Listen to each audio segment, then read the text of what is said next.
ఉండేగా, మొత్తం అంతా తడిసిపోయింది. హాయ్ అమ్మా. హాయ్ తల్లి. ఏం చేస్తున్నావు? దేవుడి దేవుళ్ళు బాగానే ఉన్నాను.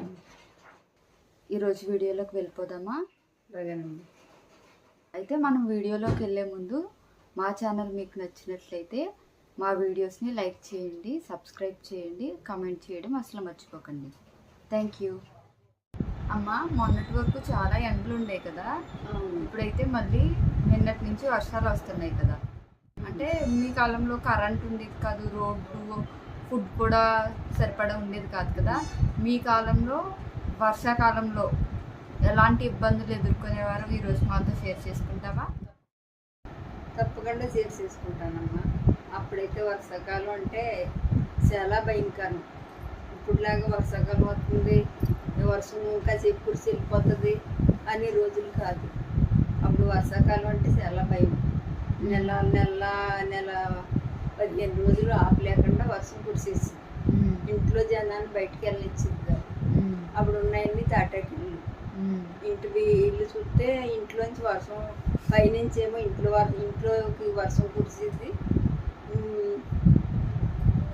ఇంట్లోకి చూస్తే బయట నుంచి సరుకు తెచ్చుకుంటా ఉండేది కాదు. అంత జోరుపోతలు వర్షం కురిసేసేమో. అసలు ఉన్న వాళ్ళకేంటి లేని వాళ్ళకేంటి ఎవరికైనా కూడా చాలా కరువు కాలం వర్షాకాలం అంటే అలా ఉండేది ఆ రోజు.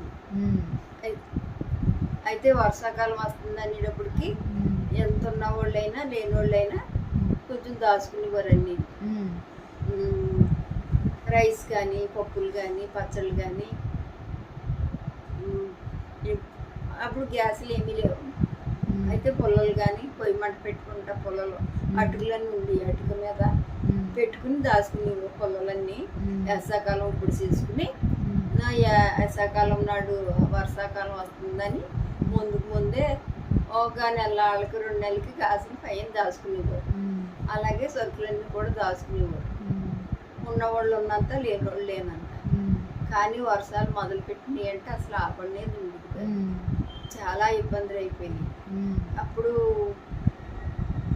నాకు తెలుసున్నంత మట్టికి చెప్తున్నాను, మా ఊర్లో అయితే కొట్లు, సిల్లర్ కొట్లు ఏమీ ఉండేవి కాదు.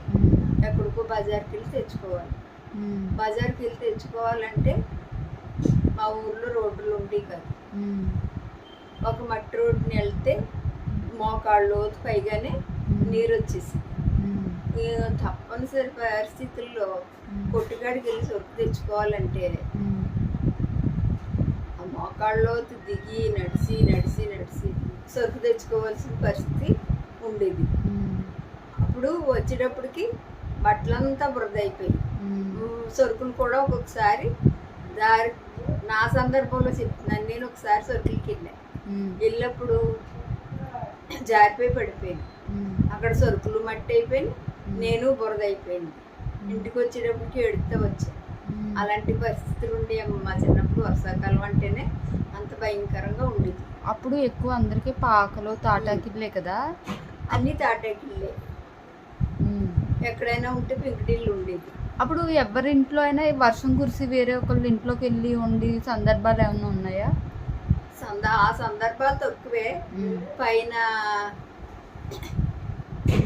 వర్షం కురుతుంది అనేటప్పటికి ఇంటి మీద ముందే కొబ్బరాకులు వేసుకోవడం, బరకాలు వేసుకోవడం అవన్నీ చేసేవారు. ఎవరిల్ని వాళ్ళే కాపాడుకునేవారు. ఆ ఇంట్లోనే ఉండేవారు. కానీ ఇంట్లో ఉన్న అంతే బాగుండేది. ఇంటి చుట్టూరు కూడా మోకాళ్ళలోతు వర్షమే. ఇప్పుడు వర్షం వస్తుంది అంటే మనమైతే మా కాలంలో బిర్యానీ, చికెన్ ఇలాంటివి వండుకుంటాం కదా.